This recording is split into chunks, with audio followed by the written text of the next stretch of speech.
As I mentioned, my name is LaTanya. I work in the Office of Fellowships, and today I will be discussing the NSF GRFP and the Ford Predoctoral and the ND-SEG. So this is the purpose of the NSF GRFP, and this is one of the biggest fellowships that are open to graduating seniors and early career undergraduate students. So they really want to recognize those students who demonstrate potential in STEM education. So as I just mentioned, this award is open for early career graduate students. So those would be your senior undergraduates, your first and your second year graduate students generally. And NSF, they actively encourage women and members of underrepresented groups to apply, but that doesn't mean that they get special preference in their application, but they would like to see those individuals apply.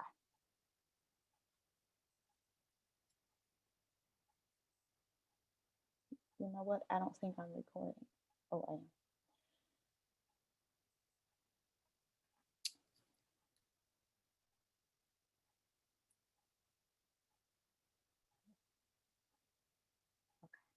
Here I am. Okay, so this award is given based on your potential as assessed by the reviewers in your application, your potential for a career in STEM.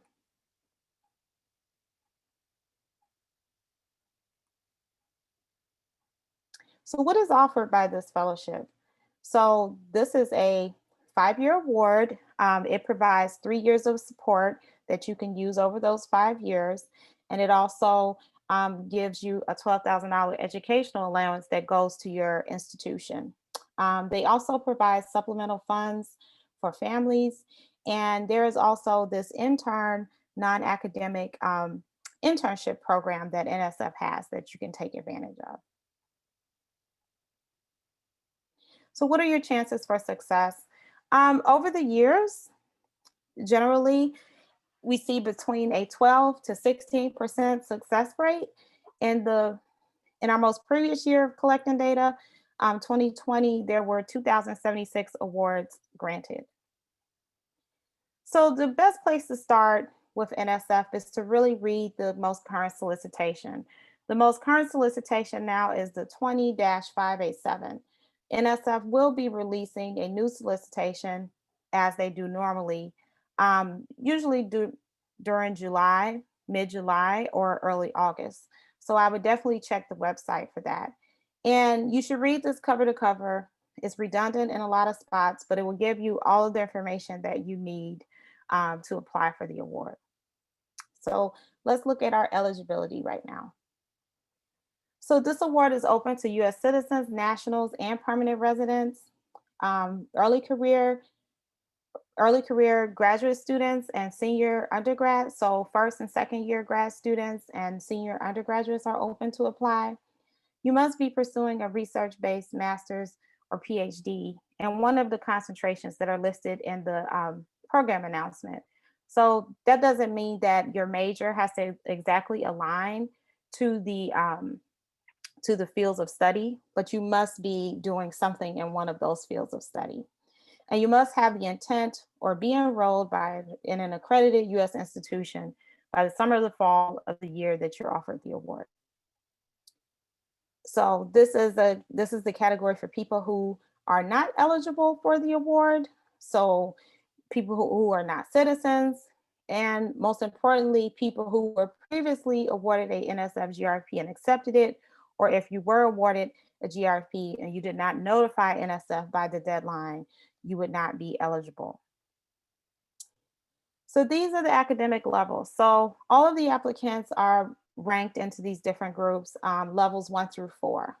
So the first level is college seniors or baccalaureate recipients with no graduate study. The other 3 levels are for different categories of graduate students. So number 2 would be your first year graduate students, or those students who are enrolled in joint bachelor's, master's programs. Category 3 would be your second year graduate students who have had no more than 1 year of graduate study. So you would be applying to this. If you're a second year, it would be just at the beginning of your second year. And number 4 would be those individuals that have more than 12 months of graduate study, but they've had an interruption in that study greater than 2 years, and they're not currently enrolled in the graduate program. So how many times can you apply? This really aligns with the academic level. So seniors or students who hold a baccalaureate degree who have not pursued any graduate study have no restrictions. So you can apply every year until you plan to enroll in graduate school. All other individuals can only apply once. So that includes the level 2s, the level 3s, and the level 4s. So joint BS MS students are in a little bit of special category. They are limited to only one application. And this is either during the last year of their joint degree program, or if they did not apply during the last year of that joint degree program, they can only apply during the first year of their doctoral program if they went directly into that doctorate program from the joint degree program. So these are your eligible fields of study. So most of your STEM fields and also psychology and social sciences are included. There are some ineligible fields of study, and this is something you really want to pay special attention to, especially if you're doing research with humans or some sort of translational research that may have some sort of a clinical slant to it. So what you would really want to do if you're in that category and you're not sure, you want to reach out to NSF, or you can always send me an email to figure out, is my research suitable for this particular award? And there are some ineligible degree programs, pretty much anything, any professional degree programs. If you're in the joint degree program, MD, PhD, you would not be eligible for this award. Certain master's degrees, education except STEM education, and history except history of science are eligible. And that solicitation number, that is the old one, but you want to make sure that you look at the current solicitation for those detailed eligibility requirements.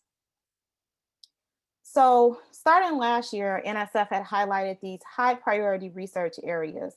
I don't know if they will have that in the solicitation for this upcoming year, but just making you aware of this. NSF, they really wanted to encourage applications from those fields that are listed in blue on this slide, but that doesn't mean that those students received any special preference or, they didn't get a leg up during the review process. But what it was is that they saw there was a little bit of a lull maybe in those particular fields. So they really want to encourage students, if your research encompasses some of those fields of study, you definitely want to make sure that you apply. So the field of study is very important. You want to make sure that you go through that list very carefully. It's in the last few pages of the solicitation. And you want to pick the field of study that aligns most closely with the research that you plan to do in graduate school. And this is important because the reviewers are assigned to applications based on their area of expertise. So if you do select other, there is a selection for other under each field of study. There is a good chance that your particular proposal may not be matched up with the reviewer that has expertise in that particular field. So I really encourage you to pick a field of study. And if you have any questions about that or you want to talk about it, you can definitely send me an email. So this is what I just mentioned, that in terms of this field of study scenario, so you must enroll in a degree program that's consistent with the field of study in which the application is funded. So that is the expectation when you apply. So you may not apply in one field of study and then change your field of study upon receiving the award. That doesn't necessarily mean that if you're awarded, that your project may not change, which this commonly happens with graduate students. That is acceptable, but the field of study should remain the same. So sometimes it's a little tricky to determine eligibility. So if you have any questions, you definitely want to go over this well before the deadline. Summer is a good time to kind of start. You can visit the website to get more information. They have a hotline number, they have an email read your solicitation, and you can also contact me and I can help you with some of those questions. So these are the deadlines from the 2020-2021 application cycle. So I don't know what the deadlines are going to be for this upcoming year because the solicitation has not come out, but usually they're within the same week. But this year they did change the dates in which each discipline deadline fell. So this is why you definitely want to make sure you read that updated solicitation. And letters of reference were due this past year on October 30th by 4 p.m. Eastern Time. But the application for the students is due 5 p.m. local time, determined by your mailing address. So this is the application timeline that we generally see. So late October, usually about that third week, you're submitting your application. Then that's followed by the reference letters. And then you're filling out your grad school applications if you're a graduating senior. So you will find out if you're successful by March of April. NSF releases the results on their website and they send letters to those individuals that are successful. So you must accept the award by May 1st and your fellowship will begin on September 1st. So now let's get into the application. So a complete application will consist of your personal information and all of those things, work experience, and you will complete that by registering with research.gov. All that information you have to put in there. So there is a personal relevant background and future goal statement that is 3 pages. The research statement is 2 pages. Your transcripts you will upload electronically from your undergrad institution and graduate school, and 3 letters of reference are strongly encouraged. There is a minimum of 2 letters, but we most commonly see students submitting 3 letters, and I would say that is the best way to go.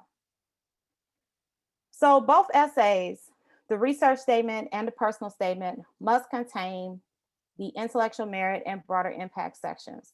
So those sections must be labeled in both essays. And if they're not, it will be returned without review. And this is because this is the criteria by which the reviewers will be analyzing and critiquing your essay.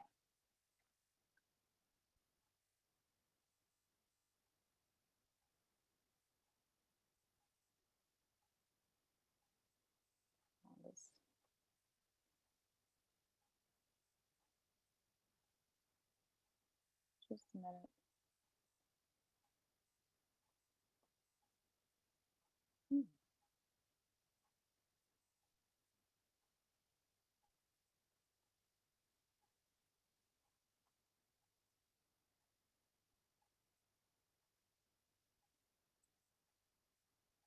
Sorry. Okay, there we go. So what is intellectual merit? So this is your demonstrated intellectual ability, and this can be found in different areas of your application. So they will look at grades, although there is no minimum GPA for this award. They'll look at your curriculum, awards, and things like that. So they also assess your intellectual merit by looking at your ability to pursue your research project. So all of the details that you put there will also be included in the assessment of your intellectual merit. And also, you also want to highlight in your research statement how this research will add to your particular field of study. So you have to know exactly how your research fits in the broader field. That's helpful. So broader impacts. This is a very important section. I recommend that you don't overlook this because this is where you see a lot of differences among applicants. So broader impacts is defined as your impact on society, the impact that your research could have on society, and the impact that your research could have on the field of study. And this is found, expressed in many different ways. So for activities outside of the lab, I have some bullet points there. So any outreach you've done, any mentoring, any tutoring, any clubs you've belonged to. Some individuals work with, they have different types of clubs in their city to bring science, to non-scientists. So anything like that, you definitely would want to highlight in this particular section. So now I'm just going to briefly go over how to prepare a competitive application. So what I'm going over now, this is the personal statement. And usually I see these four categories in the personal statement. So you only have to include the label of intellectual merit and broader impacts, but you want to make sure that you kind of hit all these four different categories. So a brief introduction, which is followed by your intellectual merit section, and then your broader impact section, and then a brief summary of your future career goals. So let's look at this introduction. So students usually use the space to tell their story, talk about some of their experiences. They talk about things that have brought them to STEM. Sometimes they talk about a course that moved them or a conversation. So you can really just play around with this however you want. So now for the intellectual merit section of the personal statement, this is where you're going to describe your previous research, industry, and professional experiences in STEM. And you want to make sure that you provide all of the information that the reviewers need to get a complete understanding of what you've done and why you decided to do this and why it was important, especially because the reviewers will be from all across the country. So they may not know anything about, your school or anything like that. So you want to make sure you have all of those details, like I have here: institutional name, geographic location, things like that. And some important things to remember is you definitely want to include in that description what your specific project was and what was your contribution to that project. You also want to, I should have bolded this, your role in the group is also very important. And you would want to conclude with a description of how this experience will help to shape your future goals, or how will it help you, or how did it help you to build towards those future goals. So for the broader impact section of the personal statement, this usually includes activities that you've done outside of the lab that have a demonstrated societal impact. So once again, you want to include all of the information about the organization you worked for, where that organization was located, who you worked with in this group. More importantly, what was your role and what were your duties and how did you contribute to this particular broader impact activity? And also how this experience will help to shape your future goals. So in the future goals section, this is a very short section at the end of the personal statement. For undergraduate seniors, usually they talk about where they plan to attend grad school. If you're not sure yet, you don't have to include that, so don't worry about it. But they would like to know about your future career choice. If there are any broader impact activities that you really enjoy that you want to incorporate in a future career, I would definitely highlight that. And any research topics that you're interested in investigating, you would just want to highlight that. Now, the reviewers know that these things will change, so they won't hold you to anything that you've addressed here, but it would just give them an idea that you have a good idea of where you're going and how your research kind of fits into the broader research of your field. So now onto the research statement, which is 2 pages. So you don't have a lot of space, but you have to pack a lot of information in there. And they really want to see, the reviewers want to see that you can communicate your research well. So you have to explain the rationale behind your project. You definitely have to present a research plan. You want to have methods. A lot of STEM students have a couple of aims, aim 1, aim 2, and they talk about how they're going to pursue those aims. They talk about expected results and potential pitfalls.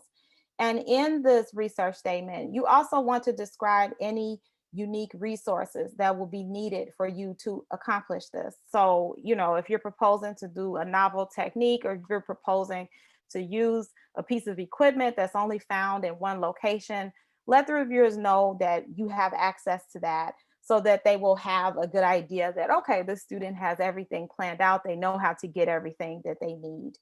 And you also want to include those intellectual merit and broader impact sections. You want to have those labels in your research statement as well.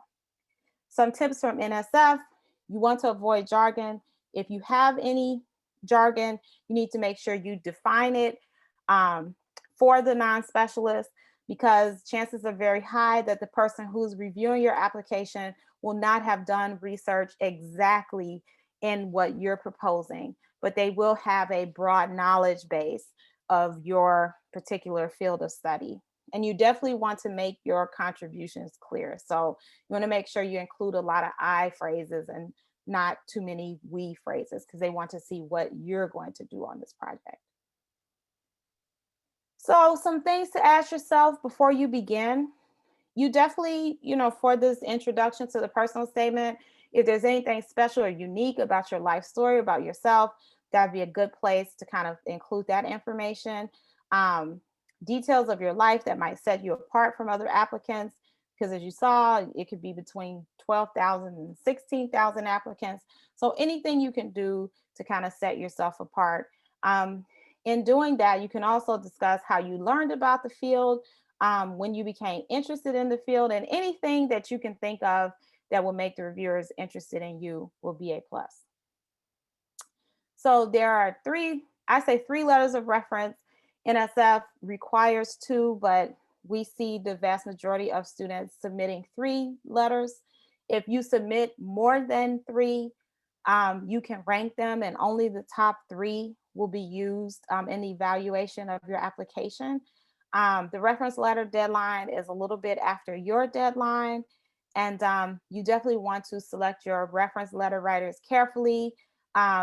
You want to select people who know you as a person. If you've done a summer project and you talk about it at length in your personal statement, I always recommend to students that you kind of ask that person for a letter, so the reviewers will have the letter to match to that robust description. And if you have your statements ready before they write their letter, it would be a good idea to share that information with them so that they can see some of the things that you've done um, during different times of your life that they probably didn't know you. So the merit review criteria. So as I mentioned earlier, this is the only 2 criteria by which your application will be assessed, which is why you have to have those labels in both of your essays: intellectual merit and broader impacts. So the applications in which those 2 um, headings are not in the personal and the research statement will be returned without review. So this is very important to NSF. So you just want to make sure you have those labels. So how do the reviewers kind of assess intellectual merit and broader impacts? Is found all over your application in different areas of your application. So you definitely want to keep that in mind as you're preparing those materials. And I just want to highlight that GPA, number of publications, and number of presentations has no correlation to award status. So we've seen students with, no publications going to win the award, and some students with a lot of publications. So don't worry too much about that. So this is the holistic evaluation of your application. So the reviewers will read each part of it. I do get a lot of students who ask, okay, do they really read this? Yes, they do.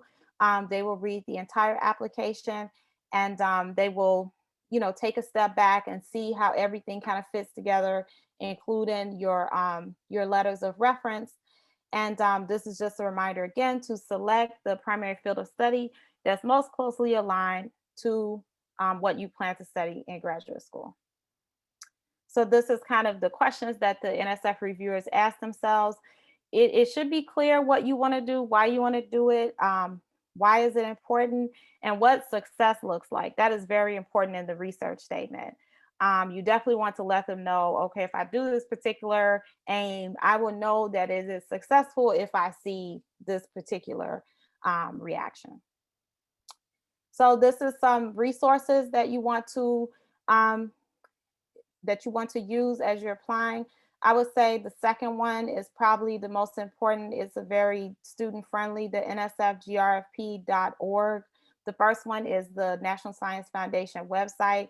So there's not a lot of information there, but on the grfp.org, you can find the solicitation, application tips, lots of things you need. And the phone numbers are listed there as well. So these are a couple other awards that I see students who apply to NSF take a look at. The first one is the NDSCG, and both of these awards, their deadlines fall after NSF. So once you have all your materials kind of assembled, it might be pretty easy to modify them for these two awards. So the NDSCG 3-year award, $38,400. You get a travel budget, um, tuition paid, and also a little bit there for health insurance. So this is the eligibility for the NDSEG. U.S. citizen, U.S. national, and you can go to the website to get a more of a breakdown for that. The dates here as of the 2022, so these are for the previous year, so those dates will change. So I recommend checking the website probably in late July to early August, and they should have that updated information. But basically, you must have completed your undergrad studies, intend to matriculate into a graduate program, and have at least 3 years remaining of your graduate degree. So this is still for the early career student. And number 5 is very important for the NDSEG. It has become more important and vital that you include this. So these broad agency announcements. So your research must align with one of the topics described in the DoD BAAs. So what students usually do is I always tell students, okay, go to the list of the BAAs and look and see if there's a BAA that aligns with your research. And then you know that you're in a good spot to apply for NDSEG. So this is the same thing that I just said, because it's very important, because not only do you have to find a BAA that aligns with your research, but you have to address that in your research statement and your application materials. So the deadline was November 2nd for 2020. I would say definitely check that website, like I said, around July or early August for the updated dates. Hopefully it will still be in early November. And this is what you need. So the 500-word personal statement. So here you're just really hitting the highlights of the things that you've done. So a lot different from NSF. Resume is really a 3-page research essay with 1 page of work cited for a total of 4 pages. Your 3 letters of reference, transcripts, and NDSEG said they are not requiring GRE scores. That is on their webpage. So I hope that remains so for 2021. It probably will, but definitely check the website for the updated information. So these are the resources. This is their website here. If you have any questions, you just kind of read through it. And the last one is the Ford Foundation. I think that this is a really good award. If you're successful here, you'll be at a really rich and diverse cohort of individuals who are interested in increasing diversity in academia. So if that's something that's of interest to you, you definitely want to take a look at this one. So there are 3 different Ford awards. The pre-doctoral, which I'll be addressing briefly, is you get a $27,000 a year stipend for 3 years, but they also offer dissertation completion and a postdoctoral award that you might want to look at down the line. So about the pre-doctoral award, I didn't change that date, that amount there, but the amount it was on the previous page. So you get this nice cost of living stipend, but there's no tuition assistance there. But the stipend is still a good deal. And you also get this expenses paid trip to the Conference of Ford Fellows, where you can really connect and talk to other fellows, learn about the research that those fellows are doing. And some of the relationships that you can make at these meetings can really, turn into collaborations in the future. So this is the eligibility for the Ford pre-doctoral. So it's a little bit broader than the previous 2. So permanent resident, DACA, political asylees, and they have the breakdown all on their website. Just make sure you're looking at the pre-doctoral award. And most importantly for this award, you want to demonstrate a commitment in university level teaching and research. So they're really looking for people who want to remain in academia. So if that is you, this would be a good option for you. You must have a minimum of 3 years to complete your PhD. And those are the academic levels that they have there: senior year undergraduates. They say some graduate study. I kind of interpret that as 1st or 2nd year graduate students, so still early in your career. These are the fields of study. that are open, the STEM fields of study that are open to the forest. But there are other fields of study if there are people in this meeting who are not in STEM. So you just want to make sure you check the website for those details. So these are the positive factors for selection. So I would say this award is really for individuals who have a strong interest in teaching and who have demonstrated that through previous teaching activities. And it's also for individuals who want to, as they say, incorporate diverse experiences into their teaching. And also individuals who are interested in teaching individuals from a diverse background. So I know the second to last bullet point says membership in underrepresented groups. That is not necessarily a requirement. If you've done work where you engaged in underrepresented groups and you're not a member, you're still open to apply for this award.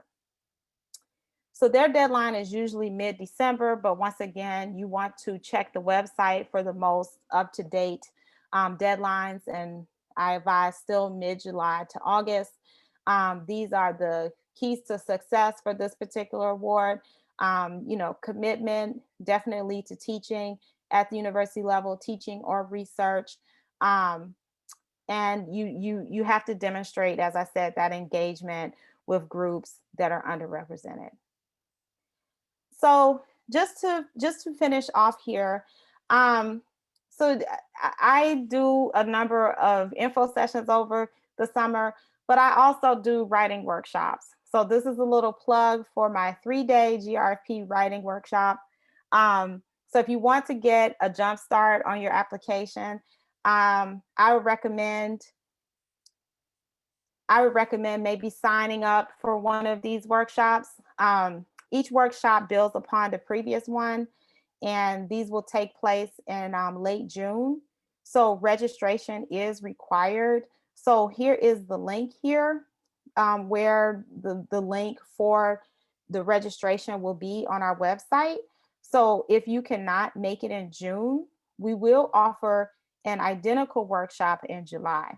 So definitely check this website, sites.northwestern.edu/fellowships NSF for the link for the July workshop. And I'll probably post those in mid-June.